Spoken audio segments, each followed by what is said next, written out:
Beam reach starboard tack. Crank down on that jib winch. Stow that main sheet. Tighten that jib halyard. Prepare to jibe. Jibe ho. Tacking to the lee. Reef that main. It sounds like I'm speaking a different language. I am. It's the sailor's language.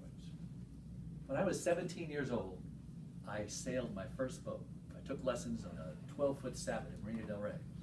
And I knew at that moment that I was hooked on sailing. I'd be sailing the rest of my life.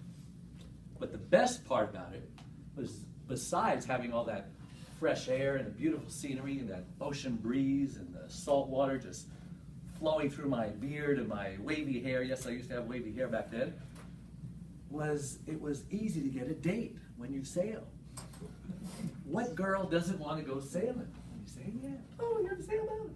Well, you know, I sail the Catalina. You know, you come sometime. You know, we leave at midnight. We get there when the sun's rising. And we spend 24 hours on the island farting around, and then we sail home when the sun rises, and we see the sunset. I mean, it was fantastic. Didn't have a shortage of girls going sailing with me. But if you were like me, I'm an inquisitive mind. I want to know what makes a sailboat work.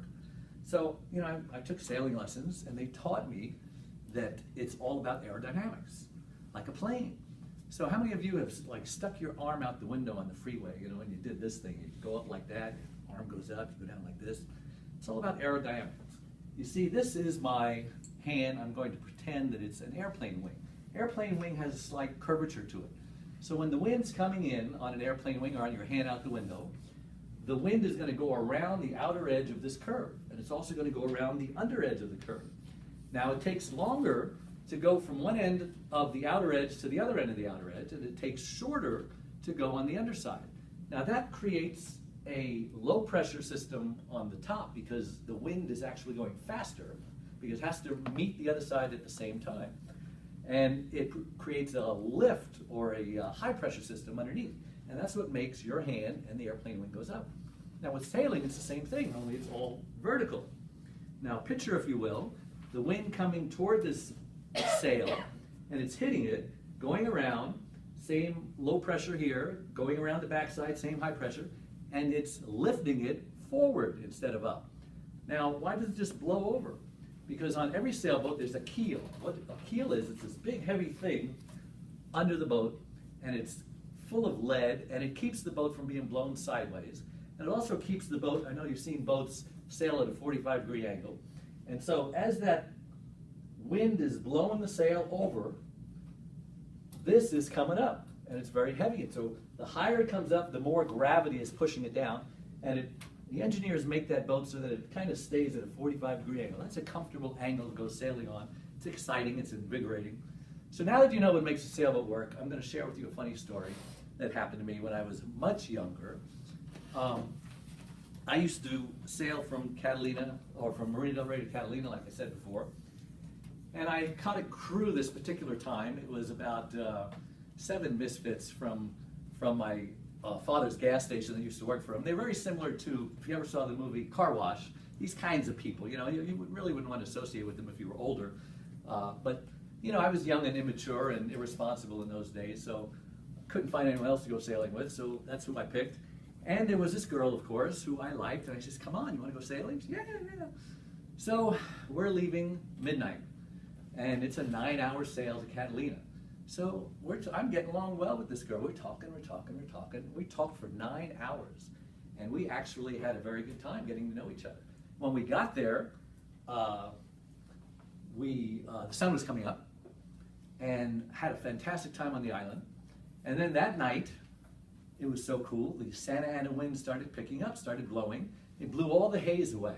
We were in our cabin looking up through the little hole in the top, and all we saw was billions and billions and billions of stars. It was awesome. And we saw the moon go down, and then it got even blacker, and we saw even more billions of stars. So it was fantastic. It was a romantic trip. But unfortunately, the next day, the wind was still blowing, and there was a small craft advisory out.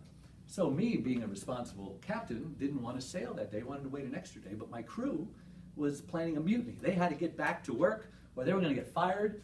And so I went back to the island. You know, we were anchored offshore.